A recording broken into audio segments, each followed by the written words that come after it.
আমার খালা একদিন আমাকে ডেকে বলল, বাবা এবার বিয়ে করো। আমি বললাম, খালা হঠাৎ এই চিন্তা কেন? খালা বলল, জীবনে একজন মানুষ দরকার যে তোমাকে সময় মতো ঘুম থেকে উঠাবে, সময় মতো খাওয়াবে, সময় মনে করিয়ে দিবে। আমি বললাম, আচ্ছা খালা একটু দাঁড়ান। পরদিন আমি একটা G63 স্মার্ট লাইট ক্লক কিনে নিয়ে আসলাম। খালাকে ডেকে বললাম, দেখেন এটা অ্যালার্ম দেয়, সময় দেখায়, গান শোনায়, রুমে সুন্দর লাইট দেয়, ফোন চার্জ দেয়। খালা বলল, তারপর? আমি বললাম, বউয়ের কাজের লিস্ট থেকে অর্ধেক তো এই একটাই করে ফেললো। খালা রেগে গিয়ে বলল, বউ কি শুধু অ্যালার্ম দেওয়ার জন্য লাগে?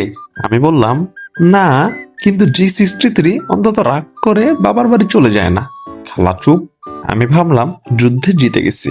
2 মিনিট পরে খালা বলল, ঠিক আছে, G63 কে বলো যেন তোমার জন্য রান্নাও করে। তারপর থেকে খালা আমার সাথে আর কথা বলে না, আর আমি প্রতিদিন G63 এর সাথে বসে গান শুনি।